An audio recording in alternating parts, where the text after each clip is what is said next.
tulisan huruf akhir kata jelas.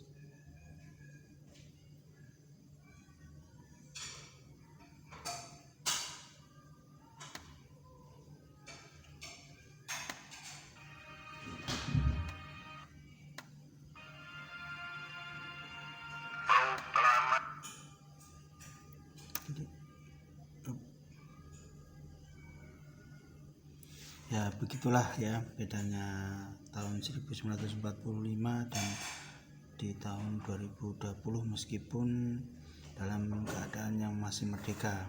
Tadi saya sudah menjelaskan bahwa suatu waktu itu tidak akan diulang lagi oleh Allah Subhanahu wa taala karena didasari oleh turunnya surah di dalam Al-Quran, yaitu surat Al-Asr yang bunyinya wal asri innal insana lafi khusrin illal ladzina amanu wa amilus sholihati wa tawassaw bil haqqi wa tawassaw bis sabri. Jadi semua waktu itu dibatasi oleh Allah. Waktu sekarang ya sekarang, nggak mungkin kembali ke kemarin. Waktu sekarang ya sekarang, nggak mungkin jadi besok. Nah, seperti itu. Makanya manusia hanya disuruh untuk beribadah atau melakukan saja, mengamalkan apa yang dia perintahkan. Siapa tahu cocok nantinya keadaan waktu dan apa yang dikehendaki Allah itu tercapai. Juga tetap Allah memperhatikan kesejahteraan manusia atau kemaslahatan manusia itu didasarkan dari ilmu yang diturunkannya juga. Perbedaan arkeologi dari negara yang merdeka dan negara yang belum merdeka. Negara yang sudah merdeka ringan ekonominya, negara yang belum merdeka masih berat ekonominya.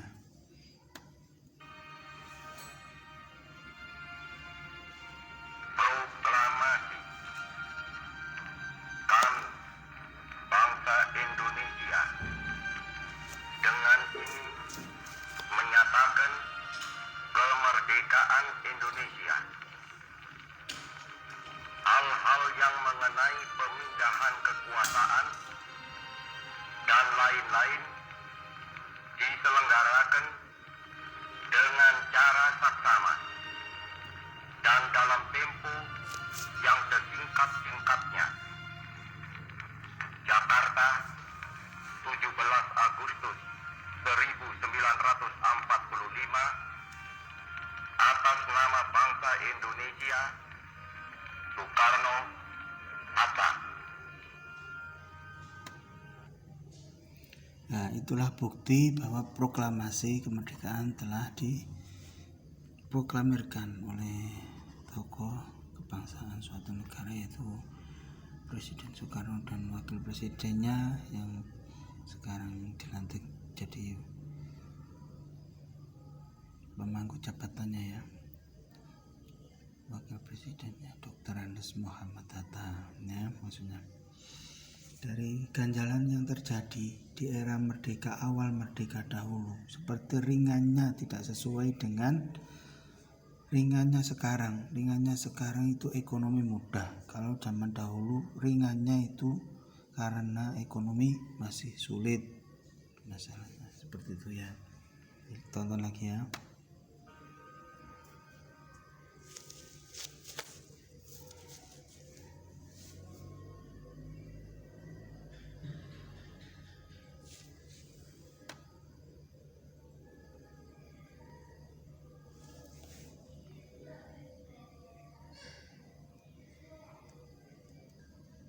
Ya beginilah guncangannya ya. Setelah kemerdekaan, mendapatkan 4 tahun setelah kemerdekaan, diilustrasikan seperti ini.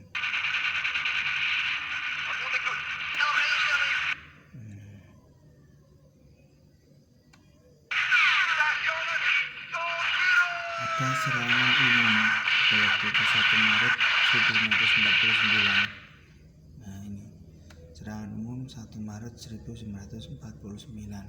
Pada waktu itu negara sudah diproklamirkan merdeka, sedangkan itu ada sesuatu yang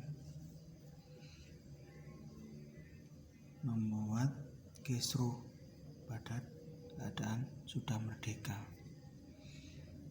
Maka dari itu pemerintah juga lain lagi, secara arkeologinya, ekonominya juga makin nggak baik juga, terganggu secara visual, secara nyata gitu ya.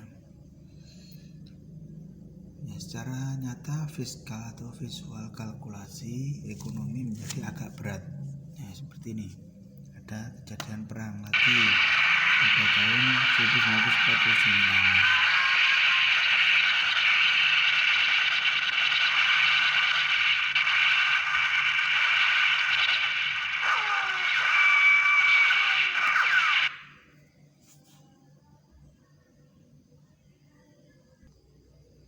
Begitulah ringkasannya ekonomi tentang negara yang merdeka dan perbandingannya dengan negara yang belum merdeka.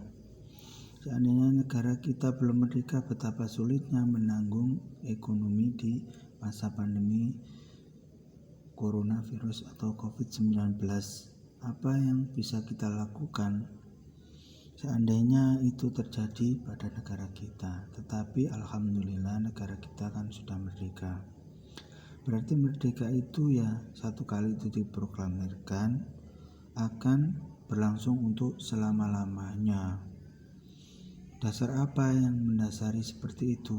Ya, dasar dari Al-Quran yang mengatakan bahwa waktu itu tidak akan berputar-putar. Jadi waktu itu angkanya tidak akan berbalik dari 10 menjadi 1, dari 1 menjadi -3, tidak mungkin ya. Itu hanya sejarah yang ada buktinya, yang dimunculkan bisa memperoleh angka -1, angka 1 ataupun kembali ke 10. Itu merupakan rekaman ya. Kalau di dalam Al-Quran diputuskan didasari dengan surat Al-Asr, yaitu yang bunyinya wal asri innal insana lafi khusrin illal ladzina amanu wa amilus sholihati wa tawassaw bil haqqi wa tawassaw bis sabr. Kita harus yakin bahwa Allah menciptakan bumi ini kehendaknya, bahwa Allah menciptakan manusia ini juga kehendaknya, dan Allah menciptakan sesuatu ini tidak akan diulang-ulang. Contohnya masa bayi kita sampai masa dewasa kita tidak akan diulang. Sudah dewasa kembali ke bayi kan tidak mungkin lagi. Allah sudah menyatakannya. Jadi Allah sudah menyerahkannya kepada manusia ini. Ya, seperti itu maksud saya.